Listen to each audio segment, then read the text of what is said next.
بسم اللہ الرحمن الرحیم۔ السلام علیکم ورحمۃ اللہ وبرکاتہ۔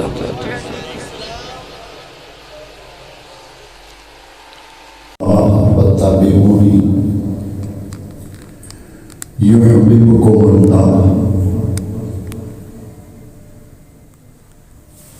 آمنت باللہ صدق اللہ مولانا العظیم۔ معزز اور نہایت محترم بزرگوں، دوستوں، بھائیوں،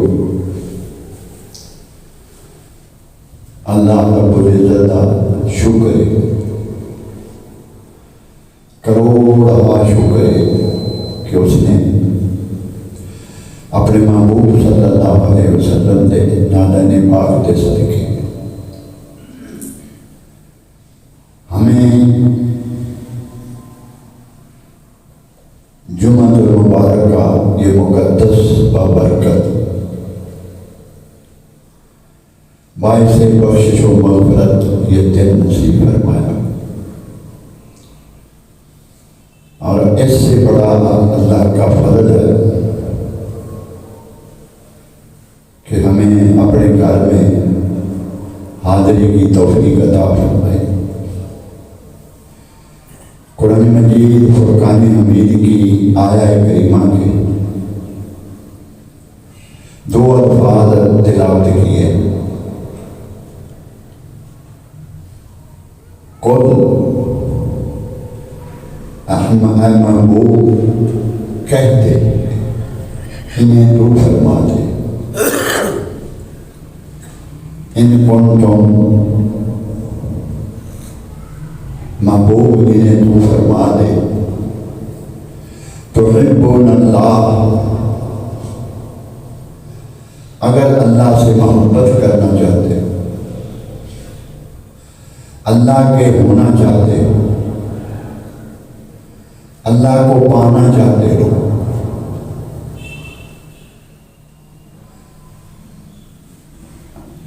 اللہ والے کہلانا چاہتے ہو، تو پھر ایسے کرو، فاتبعونی، پھر میرے محبوب صلی اللہ علیہ وسلم کی اتباع کرو، میرے حبیب صلی اللہ علیہ وسلم کی اتباع کرو۔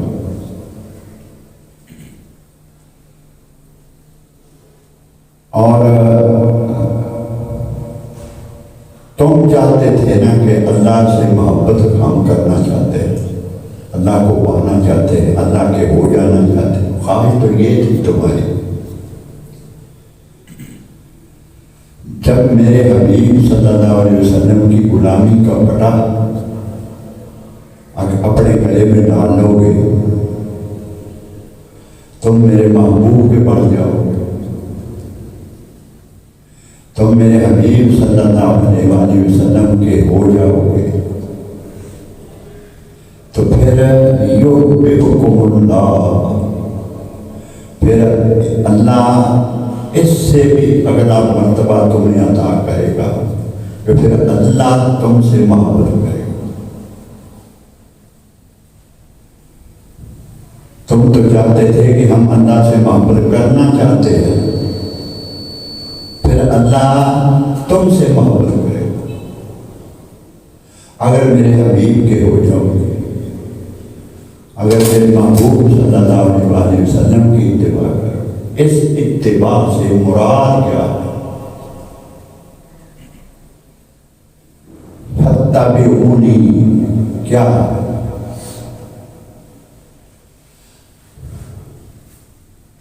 بات ترجمہ کرتے ہیں کہ فاتبعونی سے مراد لوگوں کو دین کی دعوت دینا، دین کے لیے بلانا، دین کی تبلیغ کے لیے نکلنا، دور دراز کا سفر کرنا،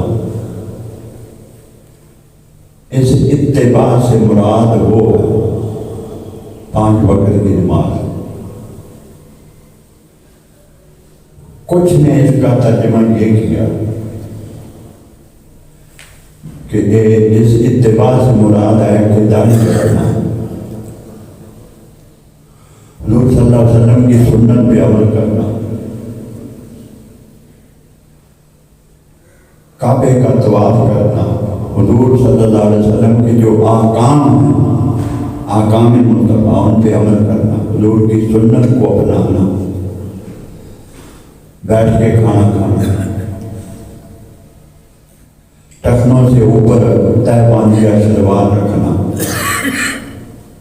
کھڑے ہو کر پانی نہ پینا، باجماعت نماز ادا کرنا، دوسروں کو نماز کے لیے بلانا، جاتے ہوئے وعدے دیتے جانا۔ کچھ نے اس کا معنی یہ کیا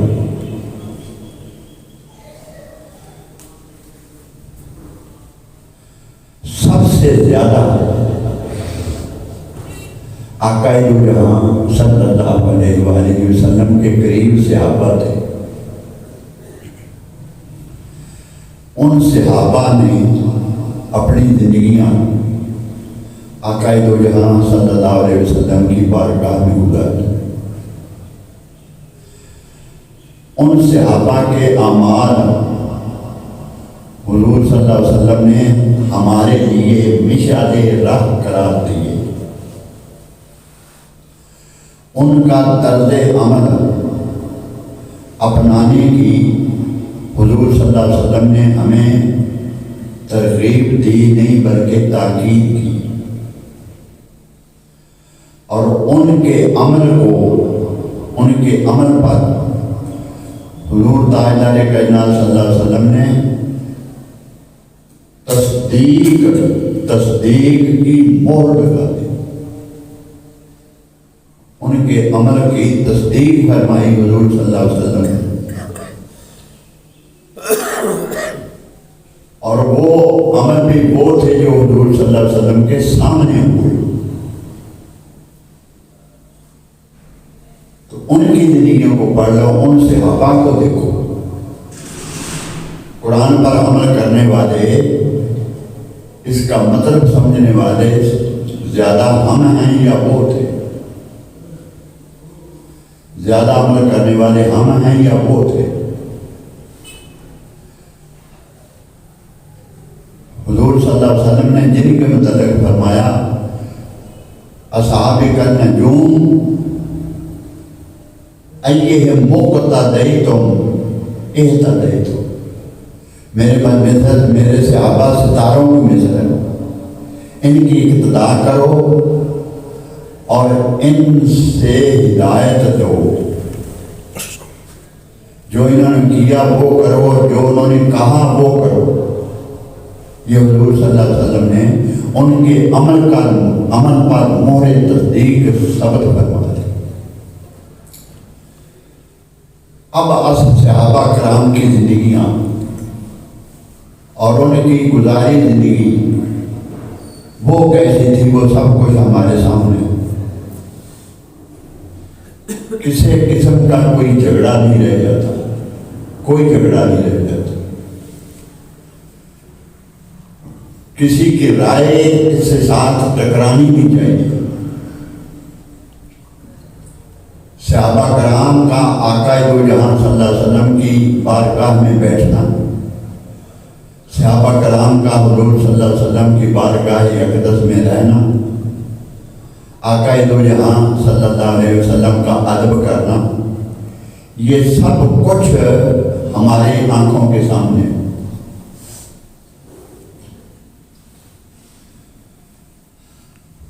اب صحابہ کے اعمال ہیں، یہ صحابہ کے اعمال ہیں، ان کے سب سے زیادہ جو صحابہ کو شوق تھا وہ سب سے زیادہ آقا دو جہاں صلی اللہ علیہ وسلم کا دیدار تھا،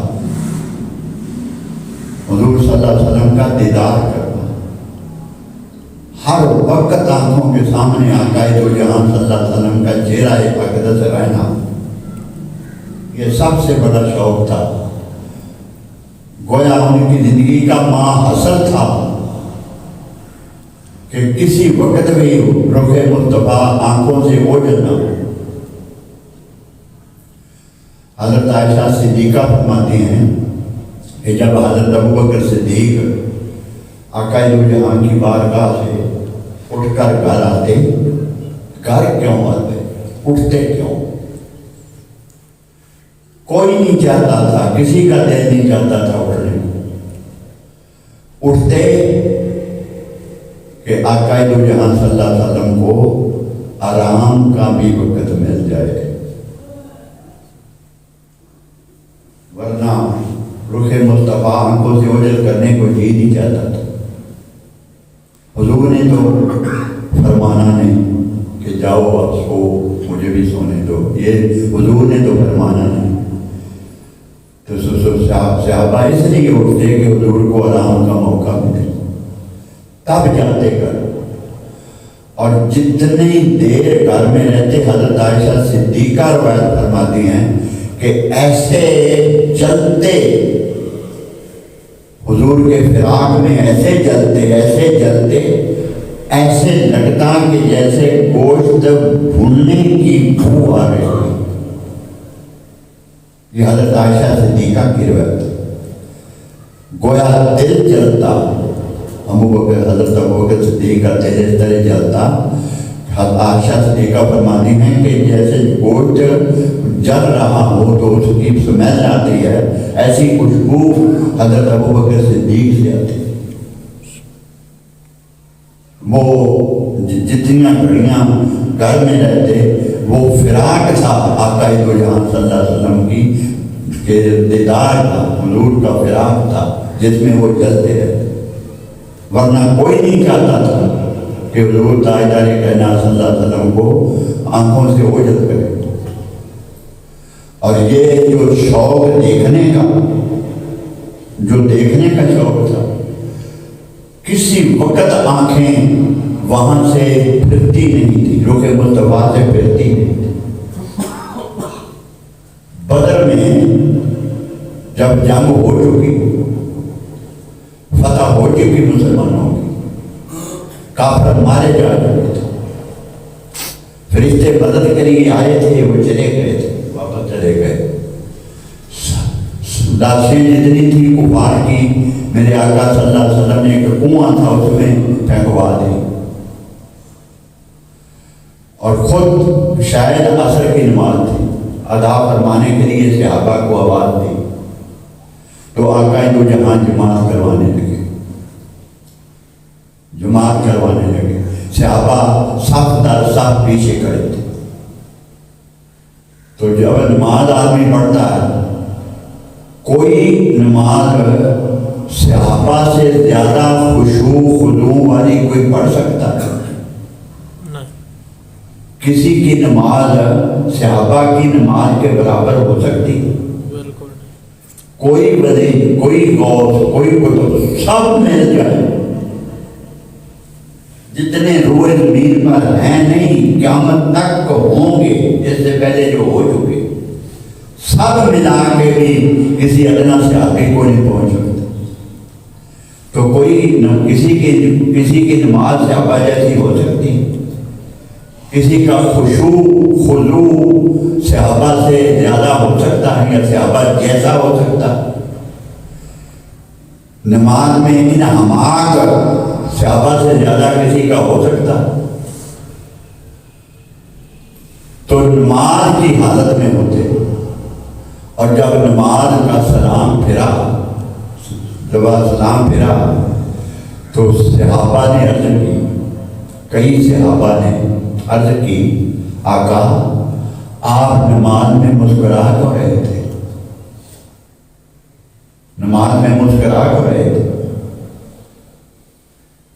تو یہ مسکرانا دیکھا کیسے؟ کھڑے نماز میں تھے، اور جب قیام ہو تو نگاہ کہاں ہوتی ہے؟ کہاں جائیے؟ کہاں ہوتی ہے؟ جہاں سجدہ کر رہا ہوں۔ تو رکوع میں نگاہ کہاں رہتی ہے؟ جب اپنے پاؤں کے دونوں انگوٹھے ان کے درمیان سجدے میں نگاہ کہاں ہو؟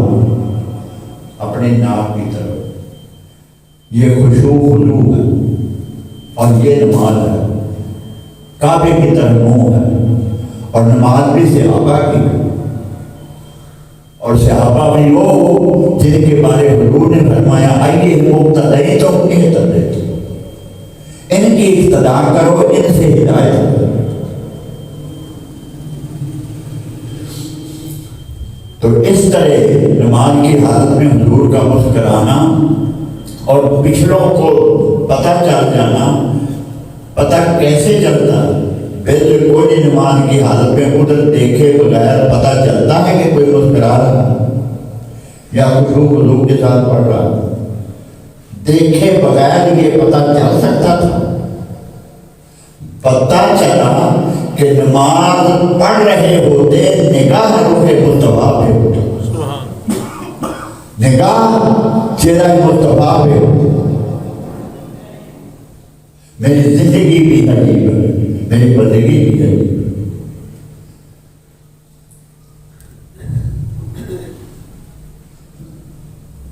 تیرے نقش پاک کی تلاش تھی، میرے نقش پاک کی تلاش تھی کہ میں جھک رہا تھا نماز. یومی نماز پڑھتے نماز ہوتے چہرہ آقا جہاں کے مبارک چہرے پہ ہوتا. حضور نے یہ نہیں فرمایا کہ تم نماز پڑھ رہے تھے یا تم مجھے دیکھ رہے تھے، یہ نہیں فرمایا. میں نے عرض کی کہ وہ عمل بھی وہ صحابہ کے جو حضور کے سامنے ہوتے اور صحابہ بھی وہ جن کی اقتدا کرنے کی ہمیں تاکید فرمائی حضور نے، اور جن کی ہدایت پہ عمل کرنے کی حضور نے ہمیں تاکید فرمائی. تو پھر آقا جہاں صلی اللہ علیہ وسلم نے وجہ بتائی کہ میں مسکرا کیوں رہا. اس کا نوٹس نہیں لیا کہ تم نماز پڑھ رہے تھے یا مجھے دیکھ رہے تھے، نوٹس نہیں اس کا لیا. جواباً فرمایا مسکرا میں اس لیے رہا تھا کہ وہ جبریل امین جو فرشتوں کے ساتھ آئے تھے ہماری مدد کے لیے، جب حضور نے دعا کے لیے اپنے دستے اقدس اٹھائے تھے، فرشتے مدد کے لیے آئے تھے. جب جنگ جیتی جا چکی، ختم ہو گئی، کفار اپنے انجام کو پہنچ گئے، مسلمان جیت گئے، تو جب ہم نماز کی تیاری کرنے لگے، نماز پڑھنے لگے، تو جبریل نے فرشتوں سے فرمایا کہ جس کام کے لیے آئے تھے وہ تو ہو چکا. حضور بھی نماز ادا فرما رہے ہیں تو اب چلو واپس چلیں. جب آج یہ حضور فرما رہے ہیں صحابہ کو بتا رہے ہیں، اور حضور حالت کیا تھی؟ نماز پڑھ رہے تھے. حضور تاجدار کائنات حالت نماز میں تھے، اور فرمایا کہ جب آسمان کے قریب گئے جبرائیل فرشتوں کو جماعت کو لے کر، تو آسمان کے دروازہ کھٹکھٹایا، وہ کھلے اور آسمان سے باہر جائیں. تو حکم ہوا دربان کو، اس دروازے والے فرشتے کو کہ خبردار دروازہ مت کھولنا. حکم ہوا کہ یہ میرے محبوب کو پوچھے بغیر آ رہا. جب یہ جواب ملا جبریل امین کو، تو پھر جبریل امین اس جماعت کے ساتھ واپس آئے، اور جب یہاں پہنچے تو میں مسکرایا. اس لیے مسکرایا کہ جبریل اب چل گیا پتہ، پوچھے بغیر جانے کا مزہ آ گیا، اب واپس آنا پڑا. میں اس لیے مسکراتا. یہ کس کا مطلب ہے؟ یہ اتباع کیا ہے؟ اتباع کسے کہتے ہیں؟ فتابعونی کا مطلب کیا ہے؟ اور یہ مطلب ان صحابہ نے مطلب کیا کیا؟ صحابہ نے اس کا معنی کیا کیا؟ یہ عمل صحابہ ہے، یہ عمل صحابہ ہے. حضرت ابوبکر صدیق آقا جہاں صلی اللہ علیہ وسلم کی سب سے زیادہ مرتبہ وہ بعد میں بتاتے ہیں، امت مسلمہ میں، حضور کی امت میں سب سے زیادہ مرتبہ حضرت ابوبکر صدیق کا، یہ حضرت جبریل امین کی گواہی ہے، اس کا ذکر بعد میں کرتے ہیں۔ تو حضرت ابوبکر صدیق رضی اللہ تعالیٰ عنہ کا عمل اور باقی صحابہ کا عمل، بنو عوف کا کوئی جھگڑا ہو گیا اور حضور صلی اللہ علیہ وسلم صلح کروانے کے لیے تشریف لے گئے، پیچھے نماز کا وقت ہو گیا، تو صحابہ کرام نے حضرت ابوبکر صدیق سے عرض کی کہ حضرت ٹائم ہو گیا ہے، تو حضور تشریف نہیں لائے، آپ نماز کروا دیں۔ تو حضرت ابوبکر صدیق نے فرمایا ہاں میں پڑھاؤں گا، حضور نے اجازت دے رکھی تھی۔ تو اقامت ہو گئی، نماز شروع ہو گئی، صحابہ نے صفیں باندھ لی، نماز نیت ہو چکی، نماز شروع ہو گئی، اور پیچھے سے آقا دو جہاں تشریف لے آئے۔ اب نماز کی حالت میں خشوع خضوع کا عالم کیا ہے؟ نماز کا مسئلہ کیا ہے؟ کوئی غیر نمازی بات کرے، مسجد میں لکھا ہوتا ہے کہ مسجد میں باتیں کرنا منع، اس کی وجہ یہ ہے کہ نماز جو پڑھ رہا ہو، تم بات کر رہے ہو، تم نماز نہیں پڑھ رہے، تمہاری بات کی اگر نمازی کو سمجھ آ گئی تو اس کی نماز ٹوٹ گئی۔ غیر نمازی امام گرد کر رہا ہو جو نماز پڑھا رہا ہے، غیر نمازی اسے لقمہ نہیں دے سکتا۔ اگر وہ کسی جگہ غلطی آ گئی ہے تو وہ پہلے نماز نیت کرے گا، نیت باندھے گا، پیچھے نیت باندھ کے کھڑا ہوگا، پھر لقمہ دے گا۔ اگر اس نے نماز کے بغیر لقمہ دے دیا اور امام نے لے دیا وہ لقمہ تو سب کی نماز ٹوٹ گئی۔ اس لیے مسجدوں میں دور جہاں جماعت ہو رہی ہو تو دور حجرے بنے ہوتے کہ صبح کی سنتے، جب جماعت ہو رہی ہو تو سنتے وہاں ادا کرو جہاں جماعت کا امام کی قرأت کا آواز نہ جا رہا، وہاں سنتے پڑھو۔ اگر آواز اسے جماعت کی بھی آ رہی ہے، اسے سمجھ بھی لگ رہی ہے تو اس کی نماز نہیں ہوتی۔ ہم تو پتہ نہیں کس رو میں بہ گئے، جب قیامت قریب آ رہی ہے، عمل ناپید ہوتے جا رہے،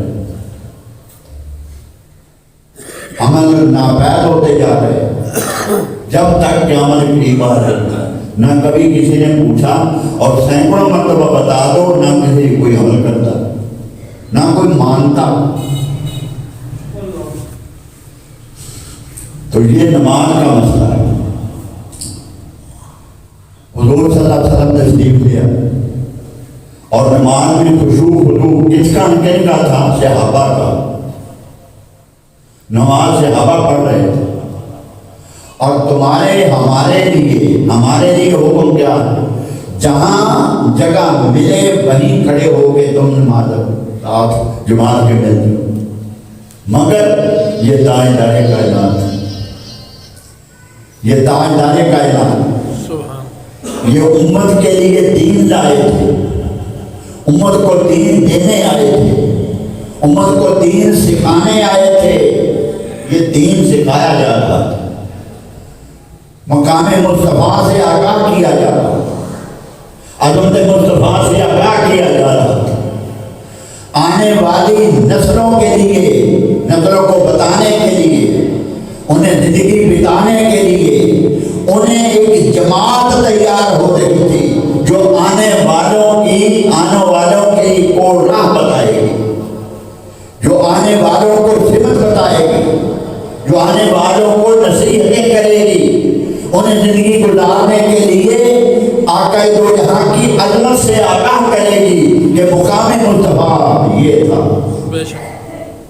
اس کا مطلب یہ تھا کہ ایک جماعت کو تیار کی جا رہی تھی کہ آنے والوں کو عظمت مصطفیٰ سے آگاہ کریں گے، مقام مصطفیٰ سے آگاہ کریں گے، اللہ کے نزدیک مصطفیٰ کا مرتبہ کیا ہے، آنے والوں کو آگاہ کریں گے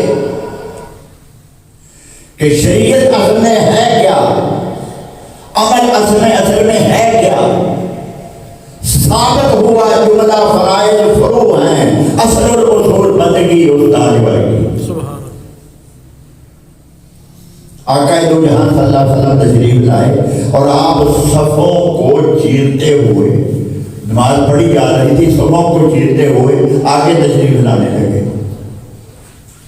جب پچھلے صحابہ جو نماز پڑھ رہے تھے تو وہ نگاہیں جو ترس گئی تھی رخ مصطفیٰ کے لیے، وہ نماز سے نگاہیں پھری اور حضور کا سب چہرہ تکنے لگے۔ اب انہیں کوئی سوجھ بوجھ نہیں آ رہی تھی کہ اگلوں کو آگاہ کیسے کریں، جو نماز پڑھ رہے ہیں اگلوں کو آگاہ کیسے کریں کہ تم حضور کی طرف پشت کیے کھڑے ہو۔ مصطفیٰ پیچھے تشریف لے آئے اگلوں کو آگاہ کرنے کے لیے۔ پہلے کبھی ایسا کوئی واقعہ نہ ہوا تھا اور پتہ نہ تھا کہ کرنا کیا ہے، کرنا کیا ہے، اس کا علم نہ تھا۔ تو انہیں یہی سوجا، انہوں نے کھڑے کھڑے ہاتھوں پہ ہاتھ مارنا شروع کر دی۔ فَصَفَّقَنَّا، تالیاں بجانے لگے صحابہ ساتھ، ایسی آواز آتی۔ اگلوں ایک صف سے حضور گزرے تو وہ ایسے کرنے لگے، دوسری صف سے حضور گزرے تو وہ ایسے کرنے لگے، حتیٰ کہ حالت کیا بنی کہ شور مچ گیا، شور مچ گیا۔ ابو بکر صدیق نے سوچا، جو جماعت کروا رہے تھے، کہ کبھی ایسا نہیں ہوا کہ صحابہ نے اس طرح تالیاں بجائی نماز میں، یہ وجہ کیا بن گئی؟ دل میں آیا کہیں حضور تشریف نہ لے آئے۔ انہوں نے حالت نماز میں کھڑے تھے اور پیچھے دیکھا، فرحان رسول اللہ صلی اللہ علیہ وسلم، حضور تشریف لے آئے۔ آپ پہلے صف تک پہنچ گئے تھے، اس صف تک جو ابو بکر کے پیچھے کھڑی تھی، اس تک پہنچ گئے تھے۔ ابو بکر نے مسئلہ چھوڑ دیا۔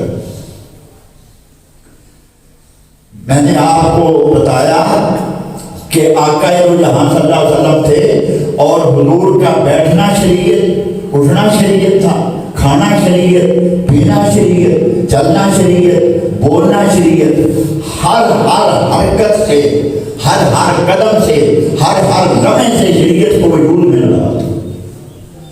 آنے والوں پر شریعت نافذ ہو رہی تھی اور ان کی تربیت کی جا رہی تھی۔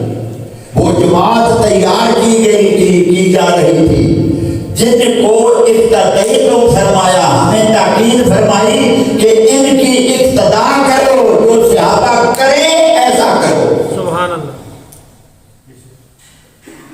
اتباع تھی یہ دین کی، یہ حضور کی اتباع تھی۔ فَاتَّبِعُونِ، اللہ فرما رہا ہے کہ میرے محبوب کی اتباع، یہ معنی اتباع کا ہوا۔ جب آقا جو جہاں پہلی صف تک تشریف لے آئے تو ابو بکر نے مسئلہ چھوڑ کے پیچھے آ گئے کہ حضور مسئلے پہ تشریف لے چلیں اور نماز پڑھائیں۔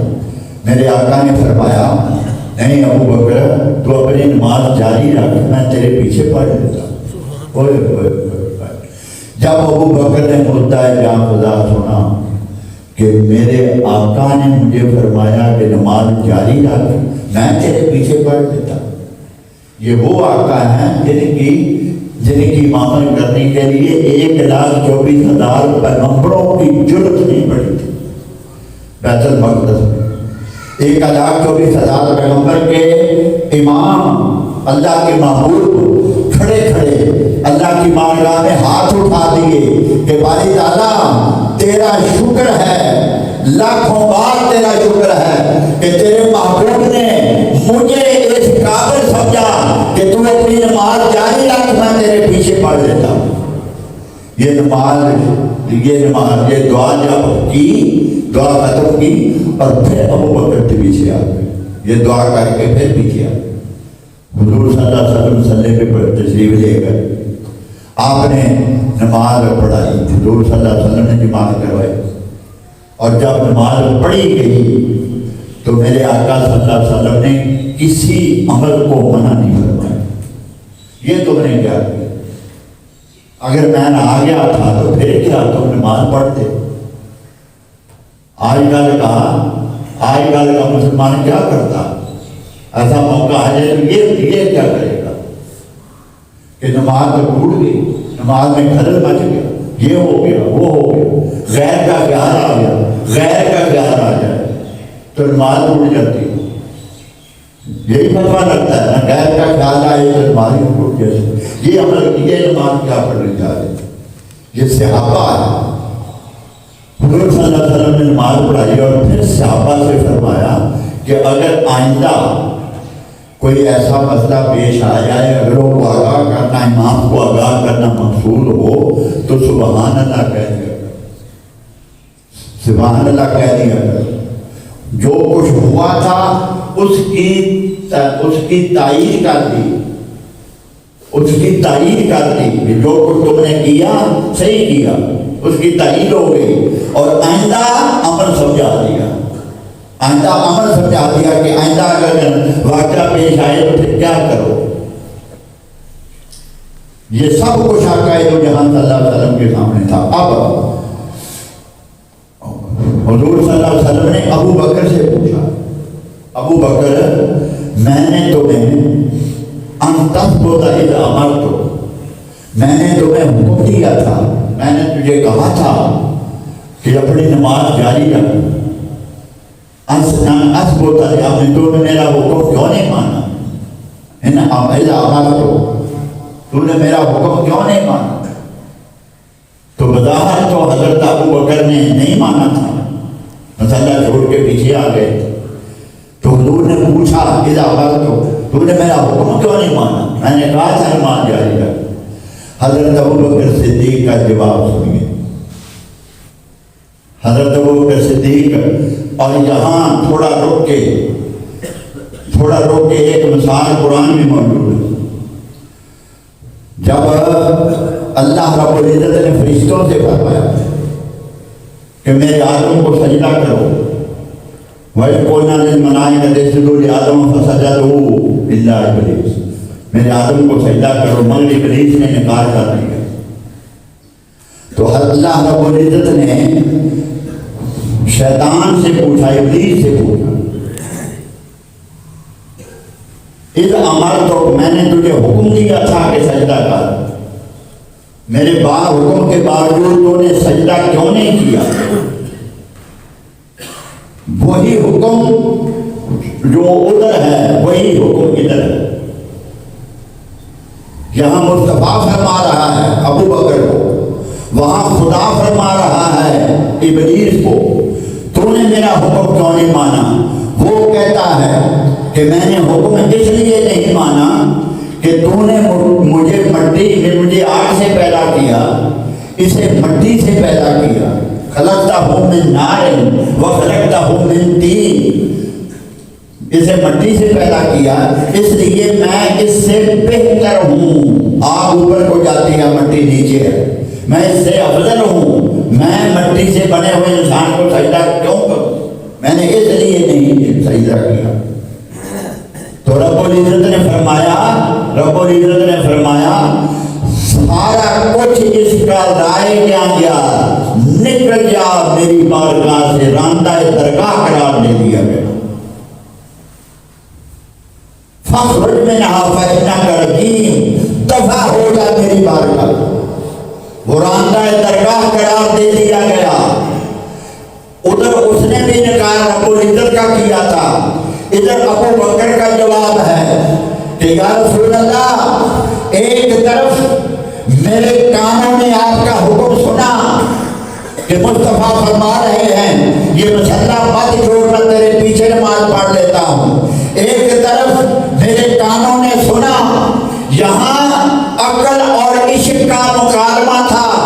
اگر کہہ رہی تھی کہ مسئلہ نہ چھوڑ, مصطفیٰ فرما رہا ہے, مگر عشق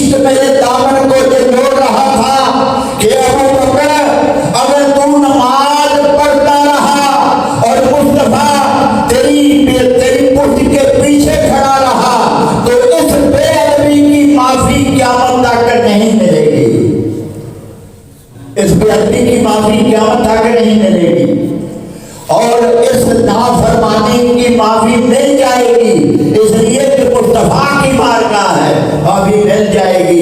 اس بے ادبی کی معافی قیامت کے دن میں نہیں ملے گی، اس لیے آقا عشق اور محبت کے ہاتھوں مجبور تھا، اس لیے مسلح چھوڑ کے پیچھے آ گیا۔ میں اس لیے اپنی نماز جاری نہ رکھ سکا۔ یہ کیا تھی؟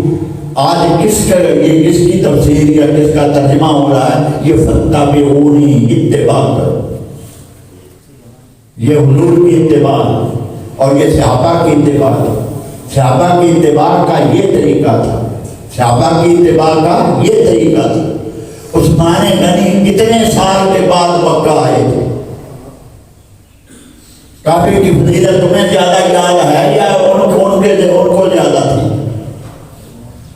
اس بارگاہ میں ان کا مقام ہے یا تمہارا مقام ہے؟ انہیں علم نہیں تھا کہ جو نے ایک نظر کعبے کو دیکھے اس کے سارے گناہ معاف ہو جائیں، یہ حضور نے فرمایا تھا، اور اس مجلس میں صحابہ بھی موجود تھے، عثمان غنی بھی موجود تھے، جو ایک نظر جب پہلی نظر کعبے پہ پڑتی ہے تو زندگی کے سارے گناہ معاف ہو جاتے ہیں۔ یہ فضیلت کا انہیں سب سے پہلے مصطفیٰ کی بارگاہ سے انہوں نے سنا، اور حدیبیہ پر جب صحابہ کا لشکر پہنچا، مکے کا طواف کعبے کا کرنے جا رہے تھے تو کفار نے اس لشکر کو روک دیا۔ انہوں نے سمجھا کہ وہ حملہ کرنے کے لیے آ رہے ہیں، انہوں نے اپنے مددگار قبائل جن کے ساتھ ان کا اتحاد تھا انہیں مدد کے لیے بلا لیا، اور انہوں نے ہزاروں کا جمع غفیر مکہ میں جمع کر دیا، اور مسلمانوں کو طواف کرنے سے یا مکے میں داخل ہونے سے روک دیا۔ حضور آگاہ ہوئے تو آپ وہاں حدیبیہ میں خیمہ زن ہو گئے، جہاں وہ بیعت بھی ہوئی تھی، جس کا ذکر قرآن میں بھی آتا ہے، لقد رضی اللہ عنہ المؤمنین اذ یبایعونک تحت الشجرہ، جس کا ذکر قرآن میں بھی آتا ہے۔ حضور صلی اللہ علیہ وسلم حدیبیہ میں خیمہ زن ہو گئے اور عثمان غنی کو بھیجا کہ تو جا اور ان سے جا کے مذاکرات کر، انہیں بتا کہ ہم حملے کے لیے نہیں آ رہے، ہم تو دیدار کے لیے آ رہے، کعبے کیوں دیکھنے آ رہے، طواف کرنے آ رہے، ہم تو عمرہ کرنے آ رہے، ہمارا مطلب وہ نہیں ہے۔ تو جب مذاکرات ہوئے، حضرت عثمان غنی گئے، مکے گئے، پھر بعد میں مذاکرات ہوئے، وہ بڑا ایمان افروز، یہ یہاں جتنے واقعات تھے وہ سارے پیش آئے۔ تو حضرت عثمان غنی جب گئے تو اہل مکہ نے، قریش مکہ نے، ان کے سرداروں نے عثمان غنی سے کہا کہ عثمان تم چونکہ 6 سال گزر گئے، دل بے تاب تھا کعبے کو دیکھنے، دل تڑپ رہا تھا کعبے کی جدائی میں، لپٹ جانے کو جی چاہتا تھا، حجر اسود سے اداس ہو چکے تھے، لپٹ کے چمٹ جانے کو کعبے کو دل چاہتا تھا۔ حالت یہ تھی، لیکن مکہ گئے تو انہوں نے کہا کہ عثمان چونکہ معزز آدمی ہے، معزز قبیلے کا فرد ہے، ہم تو آپ کی قدر کرتے ہیں، تو آپ کر دے، تجھے اجازت ہے، محمد کو اور ساتھیوں کو ہم مکے میں داخل نہیں ہونے دیں گے، ہم انہیں طواف نہیں کرنے دیں گے، ہم انہیں داخل نہیں ہونے دیں گے۔ تو حضرت عثمان غنی نے جو جواب دیا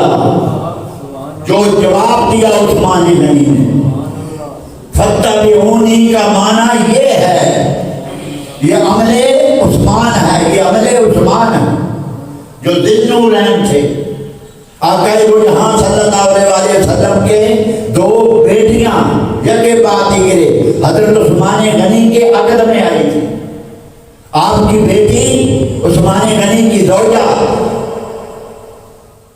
2 بیٹیاں یکے بعد دیگرے حضور عثمان کے عقد میں آئی تھی، اور وہ جو عثمان غنی کی بیوی تھی وہ ادھر آئی، میرے آقا صلی اللہ علیہ وسلم کے مبارک بالوں کو کنگھی کر رہی تھی، تو آپ نے اس کا حال پوچھا، بیٹی کا حال پوچھا، تیرے شوہر کا تیرے ساتھ سلوک کیسا؟ یا رسول اللہ بہت ہی اچھا، کسی قسم کی کوئی تکلیف تو نہیں، یا رسول اللہ کوئی تکلیف نہیں۔ سنو، آقا دو جہاں کے وہ تاریخی الفاظ آپ نے اپنے بیٹی سے فرمایا کہ میری امت میں اس دنیا میں عثمان غنی سے بہتر کوئی نہ تھا جس کے ساتھ میں آپ کا عقیدہ کرتا ہوں. سب سے بہتر میں نے عثمان غنی کو پالا. تو جو عثمان غنی جو سب سے بہتر تھے وہ مکہ میں کھڑے تھے، کعبہ سامنے تھا، کفار کی طرف سے اجازت مل چکی تھی، مگر آپ نے فرمایا بدبختو، تم چاہتے ہو کہ میں اکیلا طواف کروں اور میرا آقا حدیبیہ میں بیٹھا رہے؟ خدا کی عزت کی قسم زندگی ساری مکے میں گزارنی پڑے تو گزار لوں گا، مگر اکیلا طواف نہیں کروں گا.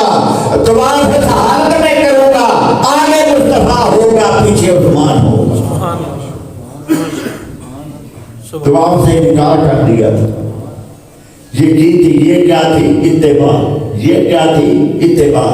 اور پھر اللہ رب العزت نے فرمایا ہے کہ آقا دو جہاں حدیث قدسی حضور صلی اللہ علیہ وسلم نے بیان فرمائی. حدیث قدسی ہے کہ میں نے جبریل امین کو پوچھا حضرت ابوبکر صدیق کے متعلق، جو اللہ رب العزت نے فرمایا کہ اب جبریل تو نے ساری امتوں کو دیکھا، ہر ایک نبی کے پاس تو جاتا رہا اور ہر ایک کے پاس نبی لے کر جاتا رہا. سب ابدان کو تو جانتا ہے، سب اقدام کو تو جانتا ہے، نیک و شعور والے ہر امت میں رہے تو سب کو جانتا ہے. تو نے سب سے بلند مرتبہ کس کا دیکھا؟ سب سے بلند مرتبہ کس کا دیکھا؟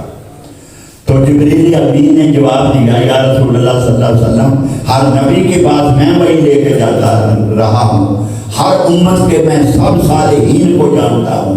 مجھے اس رب کی قسم جس کے قبضہ قدرت میں میری جان ہے، میں نے پوری انسانیت میں کوئی ایسا شخص نہیں دیکھا جس کا مرتبہ حضرت ابوبکر صدیق سے زیادہ. حضرت ابوبکر صدیق کا مرتبہ سب سے بلند.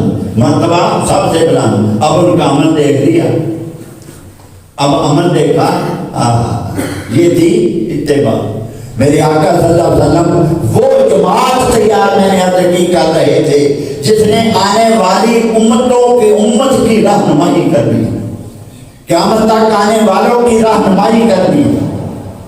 آقا دو جہاں کی امت کو اپنی طرف سے کچھ نہ بولا کرو، اپنی طرف سے کچھ بیان نہ کیا کرو. ان صحابہ کو دیکھ لو جنہوں نے آقا دو جہاں سے براہ راست تربیت پائی، جن کی اقتداء کرنے کی آقا دو جہاں صلی اللہ علیہ وسلم نے ہمیں تاکید کی، یہ وہ صحابہ. اور حضرت عثمان غنی رضی اللہ تعالیٰ عنہ، علامہ زمخشری اپنی کتاب بین اہل بیت والصحابہ میں فرماتے ہیں، آپ فرماتے ہیں کہ آقا دو جہاں کی بارگاہ میں صحابہ سب صحابہ بیٹھے ہوئے تھے. تو حضور صلی اللہ علیہ وسلم نے فرمایا کہ میرے پاس جبریل آئے.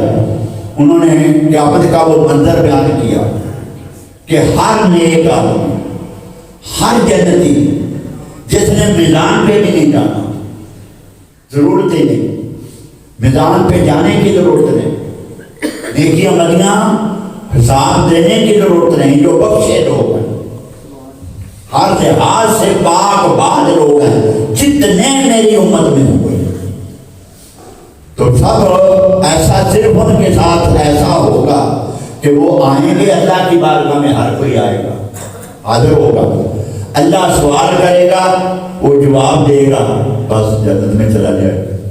اللہ سوال کرے گا، کوئی سوال کرے گا، وہ جواب دے گا اور جنت میں چلا جائے گا. ان کا حساب فقط اتنا ہوگا، جنت میں چلے جائے. اس وقت میرے آقا صلی اللہ علیہ وسلم نے فرمایا، اس وقت تو مجھے خیال آیا کہ انبیاء بھی ہوں گے، جب میں ظہیر ہوگا سب جمع ہوں گے. اس وقت تو سب جمع ہوں گے اور سب کے سامنے اللہ سوال کرے گا. اور مجھے خیال آیا کہ عثمان کو شرمیلا بہت ہے، کہیں یہ شرما نہ جائے، کہیں اس وقت شرما نہ جائے، جواب دینے میں بھول نہ جائے. یا شرمانے سے جواب نہ دے سکے. مجھے اس وقت خیال آیا تو میں نے دعا کی کہ باری تعالیٰ عثمان سے سوال نہ کرنا، وہ سوال عثمان سے نہ کرنا. تو اللہ نے میری دعا کو قبول فرما لیا. تو ثابت کیا ہوا؟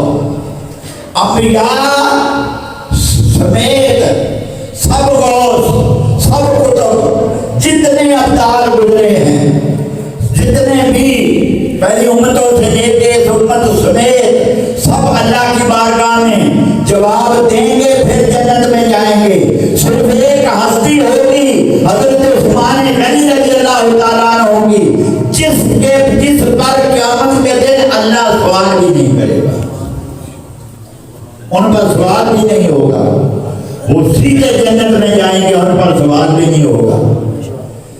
یہ ان کا مرتبہ، یہ مرتبہ یہ ہے. اور عمل آپ کو بتا دیا، اتباع ان کی یہ تھی، اتباع کا طریقہ ان کے نزدیک یہ تھا، اتباع کا طریقہ ان کے نزدیک یہ تھا. جتنے بھی گزرے ایک ایک صحابی کی زندگی کو پڑھ لو، ایک ایک صحابی کی زندگی کو پڑھ لو. آقا دو جہاں صلی اللہ علیہ وسلم کی ذات اقدس کے ساتھ محبت کا عالم یہ تھا. آپ نے وہ حضرت جابر بن عبداللہ والی حدیث سینکڑوں مرتبہ سنی. آپ کے جب بچے فوت ہوئے تو حضور نے زندہ فرمائے تھے، وہ سینکڑوں مرتبہ سنی گئے تھے پہلے، لیکن آج میں اس میں ایک نقطہ بیان کر رہا تھا. وہ یہ کہ جب انہوں نے حضور صلی اللہ علیہ وسلم کو دعوت دی، حضور صلی اللہ علیہ وسلم کا ہمارے گھر میں تشریف لائیں اور کھانا تناول فرما رہے. گھر میں حضور کے جو دو پتھر بندے دیکھے تھے پیٹ مبارک پر، ایک شخص آیا، یا رسول اللہ میں نے دیکھو بھوک کے مارے پتھر پیٹ پہ باندھا. میرے آقا نے شکم مبارک سے کپڑا اٹھایا، فرمایا میں نے 2 باندھے ہوئے.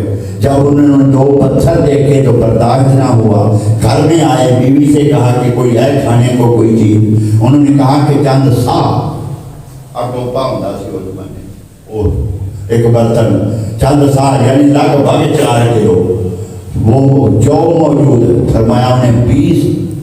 حضور صلی اللہ علیہ وسلم کا آج میں نے 2 پتھر بنے دیکھے، میں چاہتا ہوں کہ حضور کے لیے میں کھانا لے کے جاؤں، حضور کو کھانا کھلاؤں. تو وہ جو اس نے پیسے تو بکری کا ایک بچہ یہ ذبح کر دیتے ہیں، تو اس کا سالن ہوگا، یہ کھانا ہوگا. حضور تشریف لائیں گے اور آپ تناول فرمائیں گے. یہ حضرت جابر بن عبداللہ کی وہ محبت اور یہ عشق تھا، یہ محبت تھی اور یہ عشق تھا. گھر میں یہ انتظام ہونے لگا تو بیوی نے کہا کہ جاؤ حضور سے فرما دو. تو وہ تو بات تو پھر دوسری ہے نا کہ حضور نے سب میں اعلان فرما دیا. اور پھر بعد میں جو کوئی ہوا وہ اپنے میں سینکڑوں مرتبہ سنا. میں بیان یہ کرنا چاہتا ہوں کہ آقا جہاں صلی اللہ علیہ وسلم کی آمد تھی. آج جابر بن عبداللہ کے گھر میں حضور کی آمد تھی، آمد کی دعوت دی، حضور سے گزارش کی، درخواست کی، حضور نے منظور فرما لی. درخواست کی اور حضور نے منظور فرما لی. بعض لوگ اس کو اتنی مجبوری سمجھتے ہیں کہ اس آقا نے کائنات کے آقا نے ہمیں دین سکھانے کے لیے پیٹ پہ پتھر باندھے رکھے. ارے نادانو وہ پتھر باندھے دیکھے تھے. آج حقیقت مصطفیٰ سے ایک پردہ اٹھانا مقصود تھا. آج ایک پردہ اٹھایا جانا تھا، آج ایک پردہ اٹھانا جانا تھا. عظمت مصطفیٰ سے ایک پردہ اٹھایا جانا تھا. علی المرتضیٰ نے نماز ادا کیوں کی، ادا کیوں نہ کی، نافرمانی کیوں کی؟ حقیقت مصطفیٰ کا ایک پردہ اٹھنا مقصود تھا، ایک پردہ اٹھنا مقصود تھا. اس صحابی کو فرمایا کہ روزہ قضا روزے کی یہ سزا ہے، 60 مسکینوں کو کھانا کھلا. اس نے بظاہر نافرمانی کی، یہ گناہ نہ تھا، وہ عظمت مصطفیٰ سے واقف تھے. آج حقیقت مصطفیٰ کا ایک پردہ اٹھایا جانا تھا. آنے والوں تمہیں آگاہ کرنے کے لیے، تمہیں وہ دلیل ادا کرنے کے لیے، عظمت مصطفیٰ سے آگاہ کرنے کے لیے، حقیقت مصطفیٰ سے آگاہ کرنے کے لیے دو پتھروں کی کیا ضرورت تھی؟ اور جو وہ نبی جو حنین سے واپسی پر پانی جب ختم ہو جائے، سب پانی ختم ہو گیا، جب پانی ختم ہو جائے حضور سے شکایت کی جائے، آپ فرمائیں کہ لاؤ کوئی مشکیزیں نچوڑو، ایک پیالہ بھرے، حضور صلی اللہ علیہ وسلم دستے اقدس اس میں ڈبو دیں، دستے اقدس اس میں ڈبو دیں اور پانی کے فوارے انگلیوں سے جاری ہو جائیں، 1400 کا لشکر پی لے، سارے مشکیزیں بھر جائیں، سب اونٹوں کو پلا دیا جائے اور ستاق کر لیا جائے، تو وہ پانی پیالے والا کبھی ختم نہ ہو۔ وہ حقیقت مصطفیٰ، وہ محتاج نہ تھا، پتھر اس لیے باندھے تھے کہ آج حقیقت مصطفیٰ کا ایک پتہ اٹھانا مقصود تھا۔ ایک لشکر جس کی تعداد 1400 تھی، جب کھانا ختم ہو گیا تو عقائد جہاں کی بارگاہ میں عرض کیا گیا، آپ نے فرمایا کوئی چیز جس کے پاس لوگ کو شاید یہاں لاؤ، تو تھوڑا سا کسی کے پاس آدھی روٹی تھی، کسی کے پاس چاند کھجوروں تھی، عقائد وہ جمع کی گئی، دست مصطفیٰ اوپر پھرا، خدا کی عزت کی قسم باری کہتے ہیں کہ 1400 افراد نے کھا لیا وہ کھانا، ابھی اتنا ہی باقی تھا۔ سبحان اللہ، ماشاءاللہ ماشاءاللہ۔ اس لیے دونوں رخ تصویر کے دیکھا کرو بھائیو، تم صرف ایک بیان کرتے ہو اور یہ سمجھ لیتے ہو کہ یہ حضور مجبور تھے، معذرت استغفر اللہ۔ ایسی کوئی بات نہ تھی۔ علی دستے مفت مصطفیٰ مٹی پہ لگ جائے تو وہ سونا بن جائے۔ بے شک آج عرب میں سونا ہی سونا ہے، سمندر کے کنارے زمین کے نیچے سونا ہی سونا ہے، پٹرول ہی پٹرول ہے، تیل ہی تیل ہے۔ ہائے ہائے، جہاں میرے آقا کے قدم لگے تھے، بے شک جہاں میرے آقا کے قدم لگے تھے، جہاں قدم لگے وہ سونا بن جائے تو وہ کھانے کا محتاج تھا۔ 4 ماہ چولہے میں آگ نہیں جلتی تھی، کیا وہ مجبور تھے؟ مجبور نہ تھے۔ لوگوں، اے بشریوں، اے انسانوں، تمہیں دین سکھانے کے لیے آئے تھے، بے شک یہ سب کچھ کرتے تھے تمہیں سکھانے کے لیے۔ حضور کی ذات کو جوتیاں گاڑنے کی کوئی ضرورت تھی؟ کوئی خود کپڑے سینے کی ضرورت تھی؟ پہننے کی، یہ سب کچھ تمہیں ادا کرنے کے لیے، تمہیں دین سکھانے کے لیے۔ یہ جوتے گاڑنے والوں میرے امتیوں، تم بھی سنت مصطفیٰ ادا کر رہے ہو۔ اور وہ غریبوں جنہیں بہت زیادہ کپڑا قیمتی نصیب نہیں، جو خود سی کے اپنا گزارا کرتے ہو، تمہیں بھی سنت مصطفیٰ پہ عمل کرنا نصیب ہو جائے۔ تو آخری بات پہ آ جاتے ہیں جو شروع کی تھی۔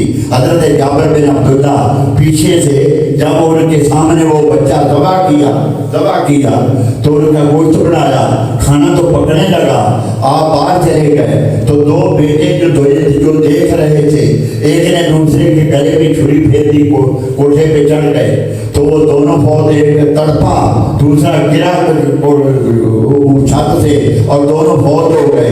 اس نے اندر رکھا اور دونوں کی لاشوں پہ کپڑا ڈال دیا، بیوی سے کہا کہ مت رونا۔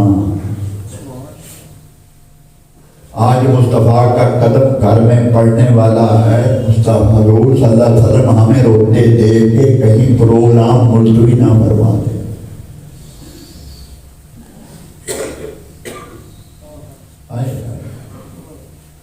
ملاد کیا ہوتا ہے؟ ملاد کیا ہوتا ہے؟ آمد مصطفیٰ کی خوشی کی ہوتی ہے نا، حضور کی آمد کی خوشی ہوتی ہے، تو وہاں حضور کی آمد تھی، وہ خوش تھے کہ آقا کا میلاد منا رہے تھے، حضور تشریف لانے والے تھے۔